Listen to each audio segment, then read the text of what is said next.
back to EduTube. कैसे हैं सब?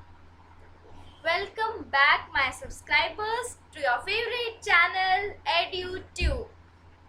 यहाँ पे आज हम अपनी स्टोरी को कंप्लीट करेंगे, मतलब अपनी जर्नी को आगे की तरफ बढ़ाएंगे.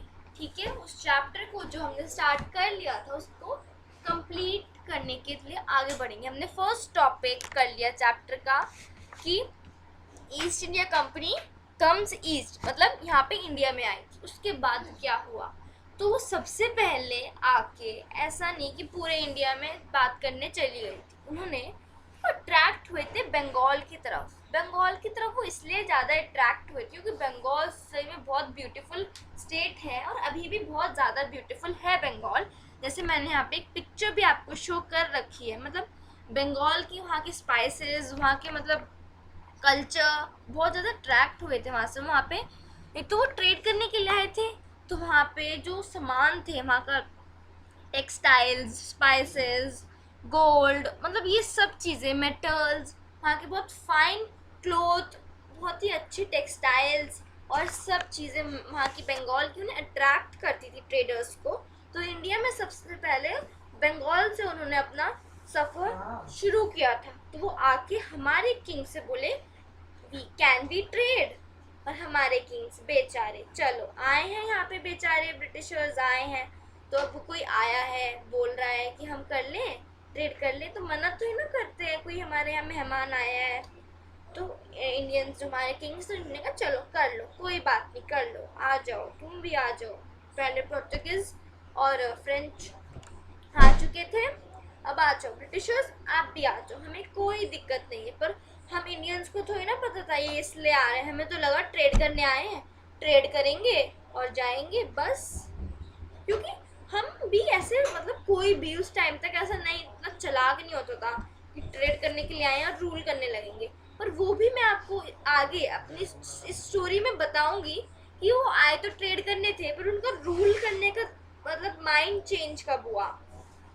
ओके, तो फिर आगे क्या हुआ, तो तब उनको मिल गया कि मंजूरी मिल गई कि हम इंडिया में ट्रेड, मतलब हम बंगाल में ट्रेड कर सकते हैं जो इंडिया का पार्ट है, एज वी ऑल नो. तो उन्होंने first English factory was set up on the banks of river Hooghly in 1651. ये रिवर हुगली बंगाल में ही है क्योंकि बंगाल में ही आए थे वो. तो ये कब सबसे पहली फैक्ट्री इंग्लिश फैक्ट्री कहाँ पे सेटअप हुई थी, river Hooghly, on the banks of river Hooghly in 1651. इस डेट को याद करो प्लीज.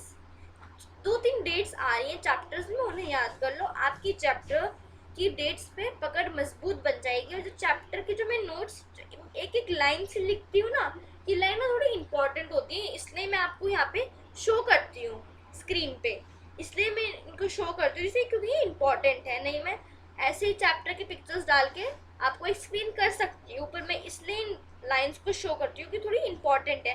तो जो लाइन्स है ना, the first English factory was set up on the banks of river Hooghly in 1651, और ऐसी पहले की वीडियोस में जो मैंने नोट्स लिख रखे हैं उनको थोड़ा ध्यान दे के पढ़ लिया करो.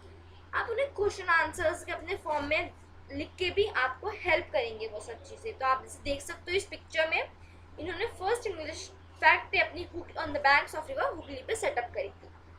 उन्हें मंजूरी मिल गई थी, चलो ट्रेड कर लो, तो उन्होंने फैक्ट्री भी सेटअप करी अपनी. देन और फिर धीरे धीरे उन्होंने फोर्ट्स बनाने शुरू कर दिए अपनी अराउंड दी सेटलमेंट. कब शुरू करे, बाय 1961.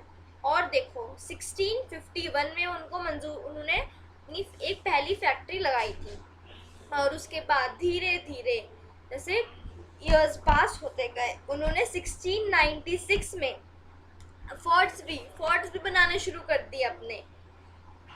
ठीक है, एंड इंग्लिश फैक्ट्री से एक वर्ड ऑपरेट होता, factors operated, that means company traders. ये आपकी बुक में बहुत अच्छे से मेंशन कर रखा है, इसलिए मैंने आपको यहाँ भी बता दिया अगर आपसे एग्जाम्स में पूछा जाए. इसलिए इंग्लिश फैक्ट्री से ये वर्ड ऑपरेट हुआ था, factors, that is company traders. जो कंपनी के ट्रेडर्स थे उनको फैक्टर्स कहते थे. Okay, then the factory had warehouse and offices. As trade expanded, company persuaded, मतलब जैसे जैसे ट्रेड एक्सपैंड होता गया, कंपनी भी फैलती गई। पीसेंट्स और company persuaded peasants traders to come and settle near the factory. मतलब company persuaded peasant traders to come and settle near the factory, इसका मतलब कंपनी ने जो पीसेंट्स और ट्रेडर्स थे उनको कहा था, तो परसुएड किया था कि वो आए और मतलब इस फैक्ट्री के आसपास ही रहने लग जाए, क्योंकि काम जल्दी जल्दी काम होगा। देखो, अगर आपका स्कूल दूर है तो आपको अपने घर से स्कूल से घर जाने में टाइम लगता है, और अगर पास में होगा तो कम टाइम लगेगा। तो इसलिए ही उन्होंने उनको फैक्ट्रीज के बराबर में ही उनको कहते तुम यहीं रह लो, जल्दी आओगे काम पे, जल्दी काम होगा, टाइम वेस्ट नहीं होगा। तो ऐसे। And in 1671 acquired zamindars right over these villages। तो देखो, मैं एक स्टोरी की तरह लो, आपके ब्रिटिशर्स आए यहाँ पे, ठीक है, उनको बंगाल सबसे अच्छा लगा सबसे पहले, तो वो बंगाल चले गए। बंगाल जाके किंग से तो पूछेंगे हम यहाँ पे ट्रेड कर लें, उन्होंने कहा चलो कर लो। उन्होंने ट्रेड अपनी फैक्ट्री लगा दी 1651 में। 1696 में उन्होंने फिर क्या किया, अपनी वो फोर्ट्स बनाने शुरू कर दिए। फिर 1671 में they acquired zamindars right over these villages right to collect tax. फिर जहाँ पे वो मतलब उनको ना एक फरमान दिया था औरंगजेब ने कि आप यहाँ पे right to trade duty free, मतलब आपको टैक्स नहीं देना, right to trade duty free. तो औरंगजेब ने एक फरमान दिया था, और उस टाइम पे औरंगजेब जो जितने भी मुगल रूलर्स थे उनका हेड था, मतलब औरंगजेब का ही हमारे इंडिया पे उस टाइम पे रूल था। तो और जो मतलब विलेजेस ब्रिटिशर्स के अंडर आए थे ट्रेड करने के लिए, उनके ऊपर उन्होंने राइट टू कलेक्ट टैक्सेस लगा दिया था। दे acquired zamindars right over these villages. कौन से विलेजेस?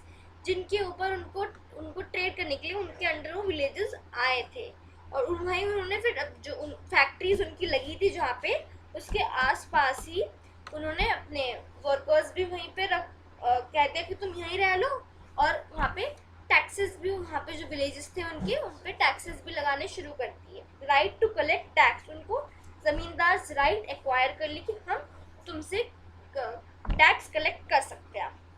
और फिर कंपनी में परसुएडेड मतलब मना लिया था, परसुएडेड का मतलब है मना लिया था, Mughal emperor Aurangzeb issue a farman guaranteeing company the right to trade duty free.